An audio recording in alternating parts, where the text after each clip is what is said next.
नमस्कार दोस्तों, स्वागत है आपका हमारे चैनल लॉर्ड्स ऑफ चालीसा में। प्रिय भक्तों, हिंदू धर्म में भगवान गणेश को प्रथम पूजनीय और विघ्नहर्ता कहा जाता है। इनकी पूजा से कार्य में बाधाएं नहीं आती और सभी कार्य सफलतापूर्वक संपन्न होते हैं। रिद्धि सिद्धि के दाता कहे जाने वाले भगवान गणेश की पूजा के लिए बुधवार का दिन अति उत्तम माना जाता है। इस दिन पूजा पाठ, व्रत और मंत्रों के जाप से श्री गणेश शीघ्र ही प्रसन्न होते हैं और भक्तों को आशीर्वाद देते हैं। इस मंत्र के जाप से घर के सारे कलह कलेश दूर होते हैं, घर खुशियों से भरा रहता है और धन धान्य, संपत्ति, समृद्धि, वैभव, विद्या, पराक्रम, शादी में विलंब आदि जैसी समस्याओं का निवारण होता है। इस मंत्र का जाप करने से विवाह में आ रही अड़चन दूर होती है। जिन लोगों के विवाह में देरी हो रही हो, इस मंत्र को पूरा 108 बार सुने व गुनगुनाए। महामंत्र इस प्रकार है।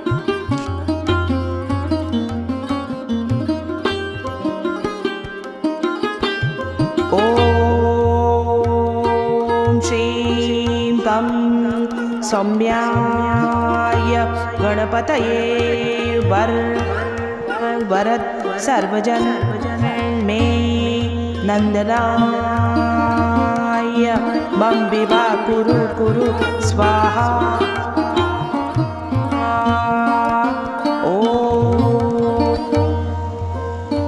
श्रीं गं सौम्याय गणपतये वरद सर्वजन मे नंदनाय मम विवाह कुरु कुरु स्वाहा।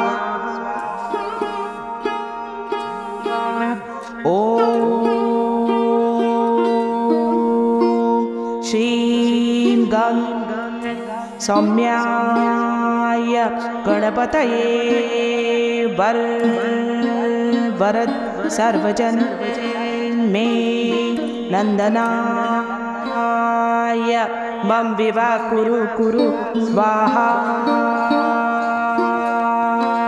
ओम श्रीं गं सौम्याय गणपतये वरद सर्वजन मे नंदनाय मम विवाह कुरु कुरु स्वाहा।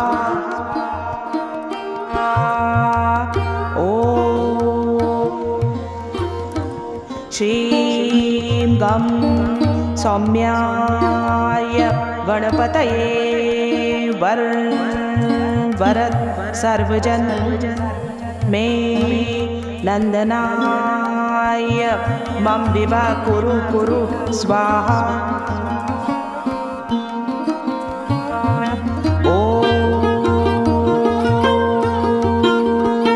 श्रीं गं सौम्याय गणपतये वरद सर्वजन मे नंदनाय मम विवाह कुरु कुरु स्वाहा। ओम श्रीं गं सौम्याय गणपतये वरद सर्वजन मे नंदनाय मम विवाह कुरु कुरु स्वाहा।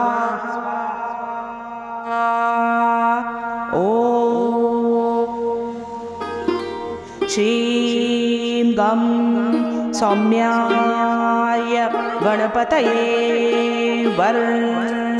वरद सर्वजन मे नंदनाय मम विवाह कुरु कुरु स्वाहा।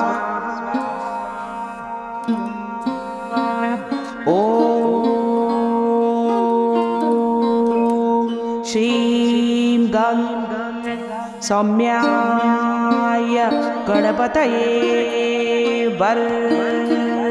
वरद सर्वजन मे नंदनाय मम विवाह कुरु कुरु स्वाहा। ओम श्रीं गं सौम्याय गणपतये वरद सर्वजन मे नंदनाय मम विवाह कुरु कुरु स्वाहा।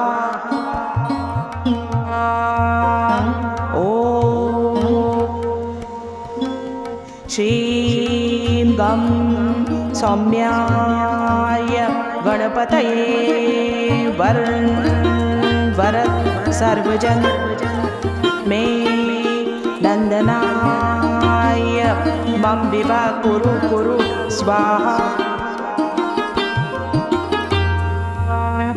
ओम श्रीं गं सौम्याय गणपतये वरद सर्वजन मे नंदनाय मम विवाह कुरु कुरु स्वाहा।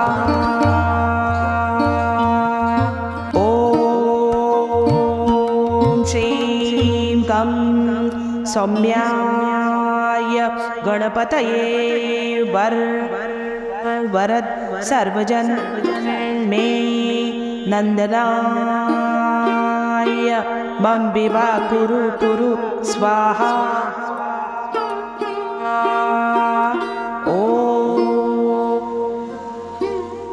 श्रीं गं सौम्याय गणपतये वरद सर्वजन मे नंदनाय मम विवाह कुरु कुरु स्वाहा। ओम श्रीं गं सौम्याय गणपतये वरद सर्वजन मे नंदनाय मम विवाह कुरु कुरु स्वाहा। ओम श्रीं गं सौम्याय गणपतये वरद सर्वजन मे नंदनाय मम विवाह कुरु कुरु स्वाहा।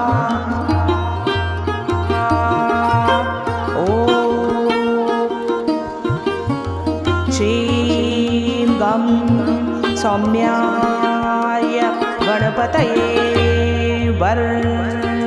वरद सर्वजन मे नंदनाय मम विवाह कुरु कुरु स्वाहा। ओम श्रीं गं सौम्याय गणपतये वरद सर्वजन मे नंदनाय मम विवाह कुरु कुरु स्वाहा। ओम श्रीं गं सौम्याय गणपतये वरद सर्वजन मे नंदनाय मम विवाह कुरु कुरु स्वाहा।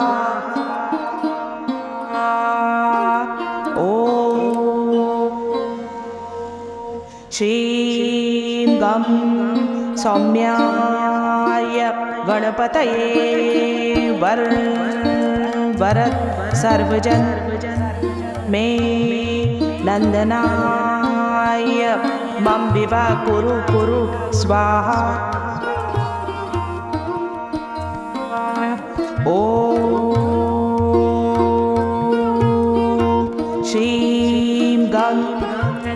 सौम्याय गणपतये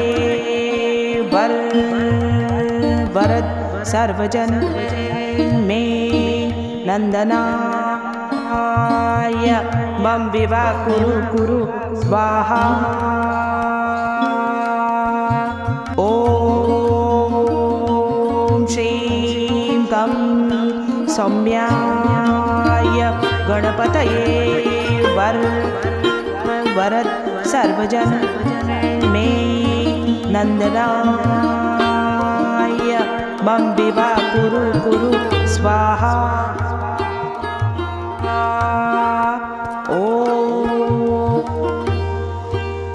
श्रीं गं सौम्याय गणपतये वरद सर्वजन मे नंदनाय मम विवाह कुरु कुरु स्वाहा।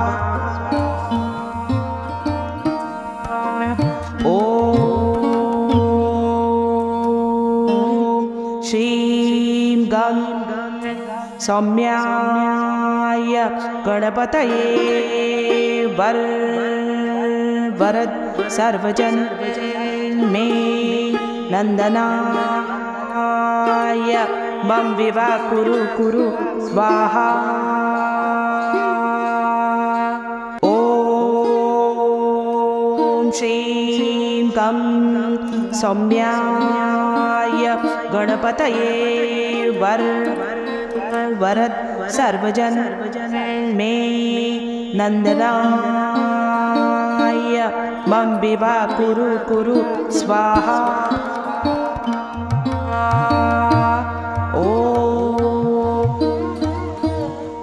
श्रीं गं सौम्याय गणपतये वरद सर्वजन मे नंदनाय मम विवाह कुरु कुरु स्वाहा।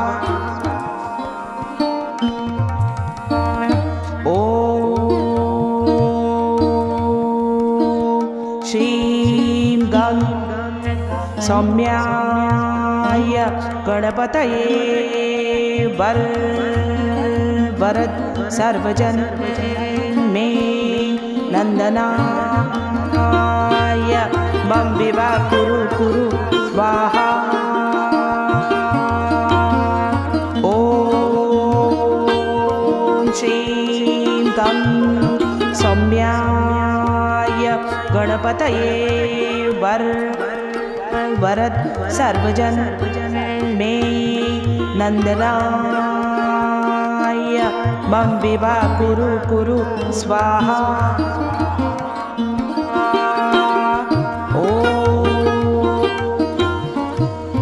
श्रीं गं सौम्याय गणपतये वरद सर्वजन मे नंदनाय मम विवाह कुरु कुरु स्वाहा।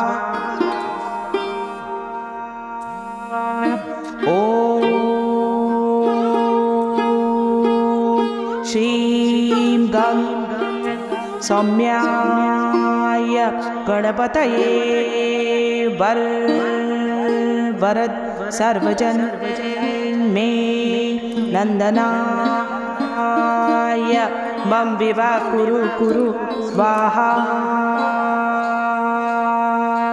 ओम श्रीं गं सौम्याय गणपतये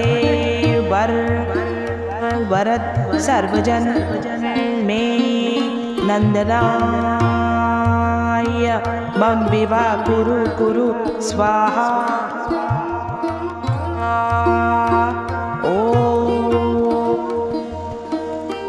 श्रीं गं सौम्याय गणपतये वरद सर्वजन मे नंदनाय मम विवाह कुरु कुरु स्वाहा। ओम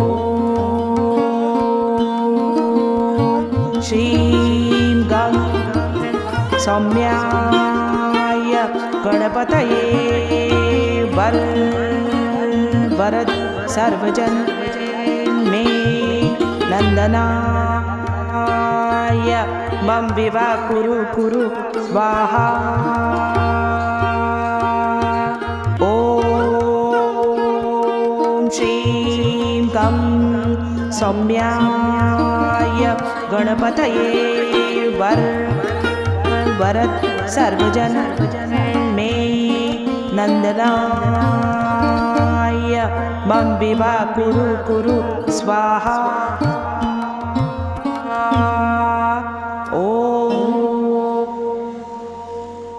श्रीं गं सौम्याय गणपतये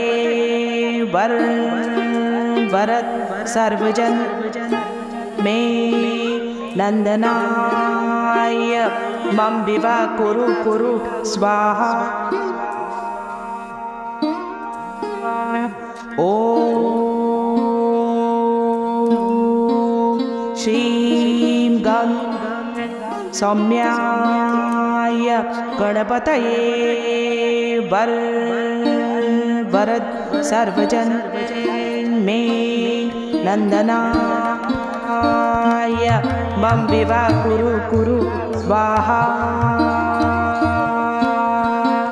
ओम श्रीं गं सौम्याय गणपतये वरद सर्वजन मे नंदनाय मम विवाह कुरु कुरु स्वाहा।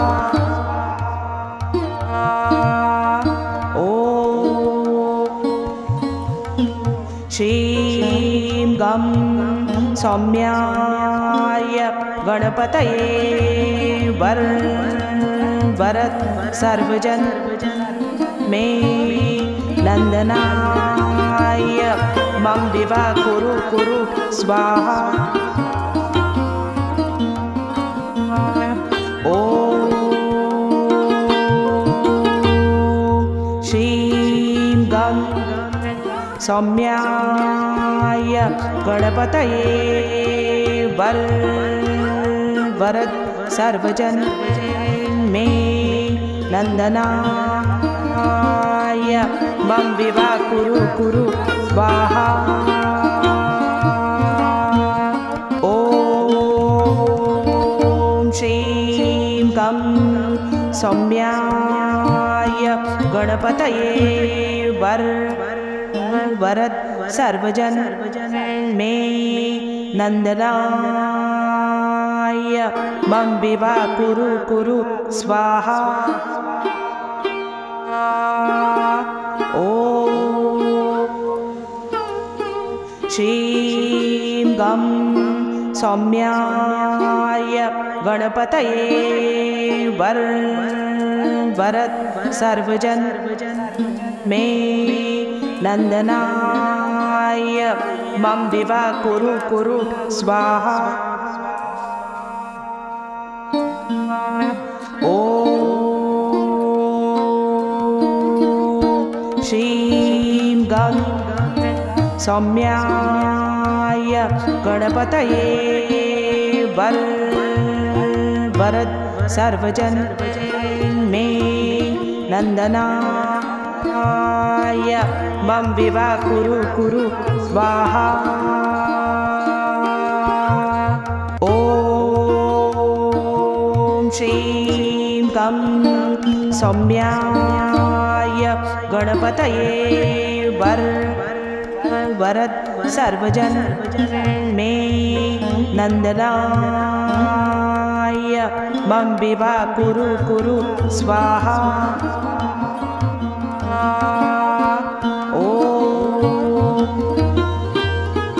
श्रीं गं सौम्याय गणपतये वरद सर्वजन मे नंदनाय मम विवाह कुरु कुरु स्वाहा।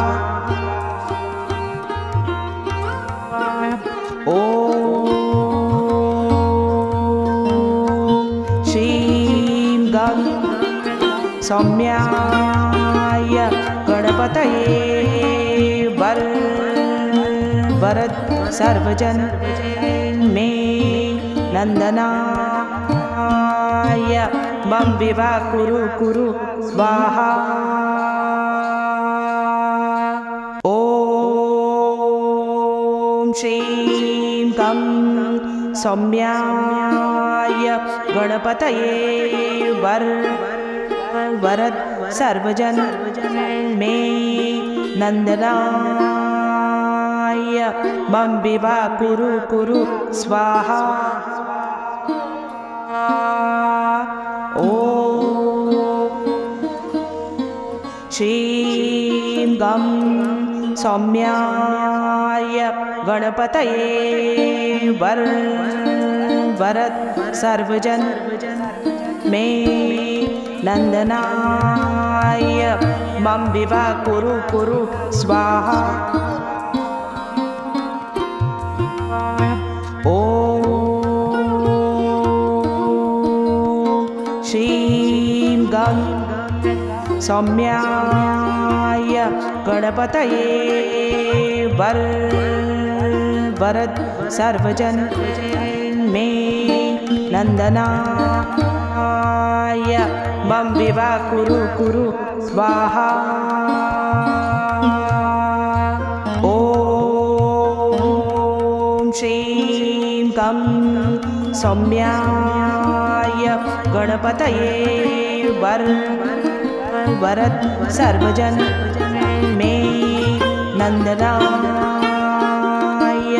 मम विवाह कुरु कुरु स्वाहा।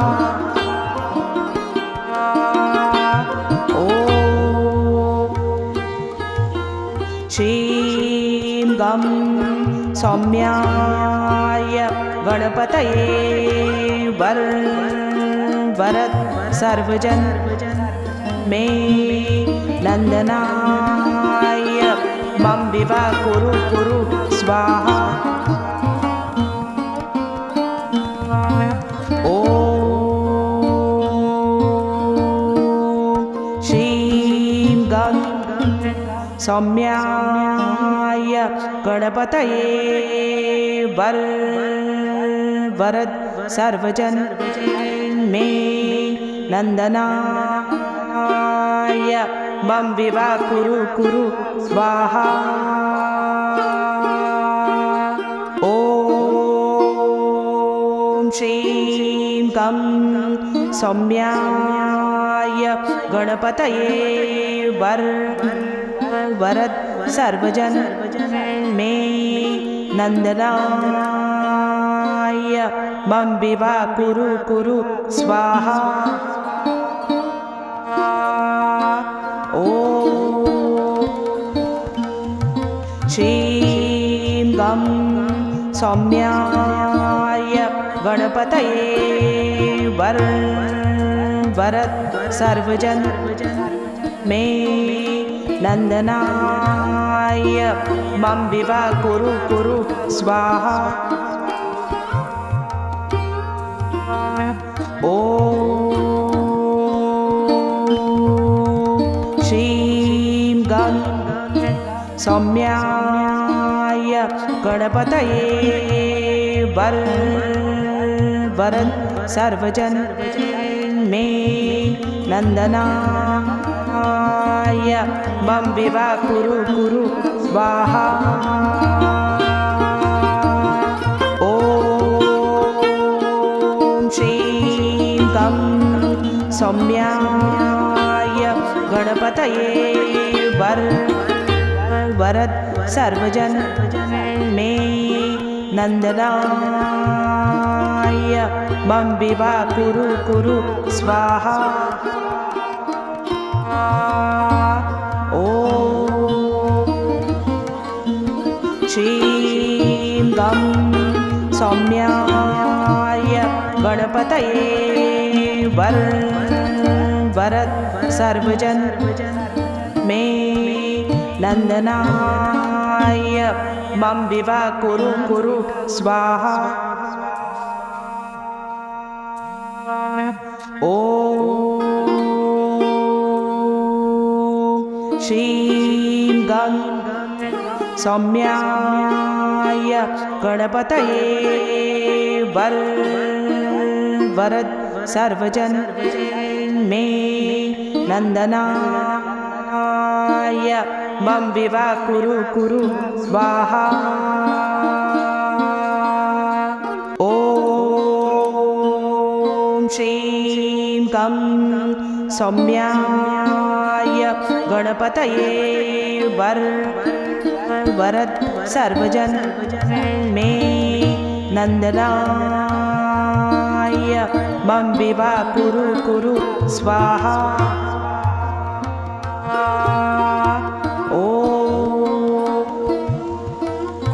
श्रीं गं सौम्याय गणपतये वरद सर्वजन मे नंदनाय मम विवाह कुरु स्वाहा।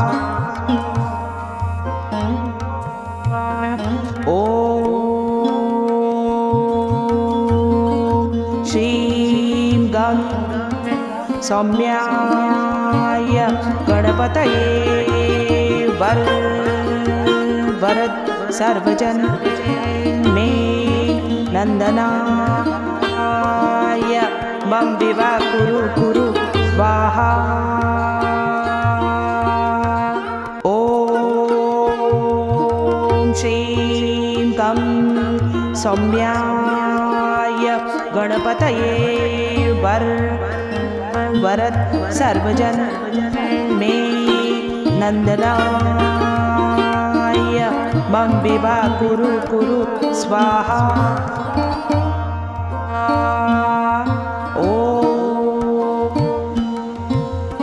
श्रीं गं सौम्याय गणपतये वरद सर्वजन मे नंदनाय मम विवाह कुरु स्वाहा।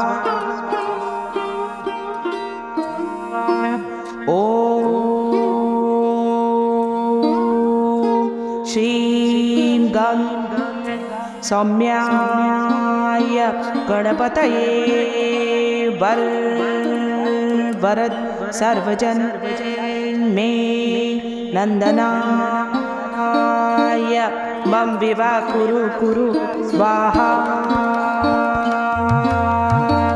ओम श्रीं गं सौम्याय गणपतये वरद सर्वजन मे नंदनाय मम विवाह कुरु स्वाहा।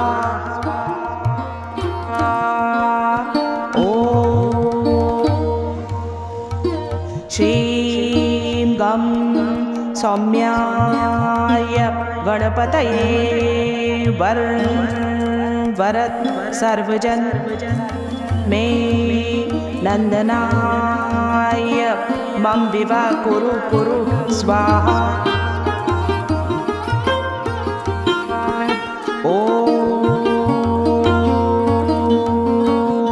श्रीं गं सौम्याय गणपतये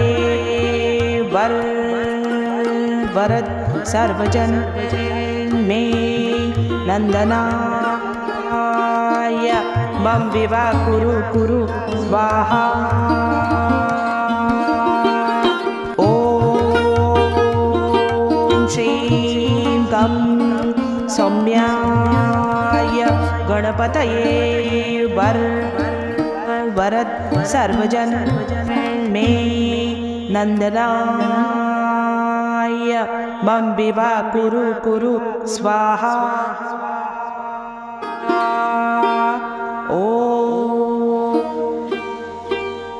श्रीं गं सौम्याय गणपतये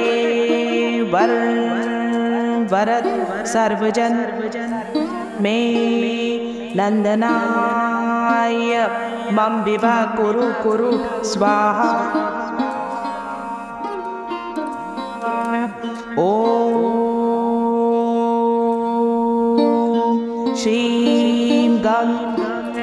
सौम्याय गणपतये वरद सर्वजन मे नंदनाय मम विवाह कुरु कुरु स्वाहा। ओम श्रीं गं सौम्याय गणपतये वरद सर्वजन मे नंदनाय मम विवाह कुरु कुरु स्वाहा। ओम श्रीं गं सौम्याय गणपतये वरद सर्वजन मे नंदनाय मम विवाह कुरु कुरु स्वाहा। ओम